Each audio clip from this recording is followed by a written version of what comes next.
ফিলিস্তিন সহ বিশ্বব্যাপী মুসলমানদের ওপর চলমান নির্যাতন ও গণহত্যার প্রতিবাদে মুসলমানদের করণীয় শিরোনামে লিফলেট বিতরণ ও গণসংযোগ কর্মসূচি পরিচালনা করেছে রাজশাহী জেলা হিজবুত তৌহিদ। রোববার সকাল 10:30টায় রাজশাহীর তালাইমারি মোড় থেকে সাহেববাজার পর্যন্ত এই কার্যক্রম অনুষ্ঠিত হয়। এই কর্মসূচিতে নেতৃত্ব দেন রাজশাহী জেলা হিজবুত তৌহিদের সভাপতি আরিফুজ্জামান গালিব। পথচারী ও সাধারণ মানুষের মাঝে লিফলেট বিতরণের মাধ্যমে ফিলিস্তিন, ইরাক, সিরিয়া সহ বিশ্বের বিভিন্ন অঞ্চলে মুসলমানদের ওপর চলমান নিপীড়নের বিরুদ্ধে সচেতনতা সৃষ্টি করা হয়। কর্মসূচিতে প্রধান অতিথি হিসেবে উপস্থিত ছিলেন হিজবুত তৌহিদের রাজশাহী বিভাগীয় আমির মশিউর রহমান।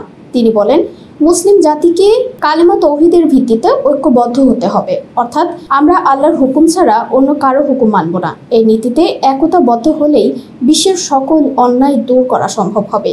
অনুষ্ঠানটি সঞ্চালনা করেন হিজবুত তৌহিদের নাটোর জেলা সভাপতি আব্দুস সবুর খান।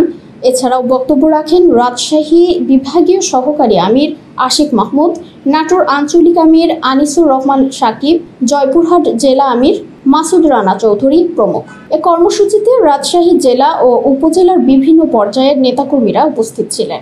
সমস্ত পৃথিবীতে আজ অন্যায় অবিচারে ভরে গিয়েছে। আজ পৃথিবীতে অন্যায়ের কোনো প্রতিবাদ হচ্ছে না, আর এই অন্যায়ের শিকার হয়েছে মুসলিম জাতি। আপনারা জানেন ফিলিস্তিনে কি হচ্ছে, আপনারা ইতিপূর্বে জানেন আফগানিস্তানে কি হচ্ছে, সিরিয়ায় কি হয়েছে, ইরাকে কি হয়েছে, লিবিয়াতে কি হয়েছে, আমাদের পার্শ্ববর্তী দেশ মায়ানমারে কি হয়েছে।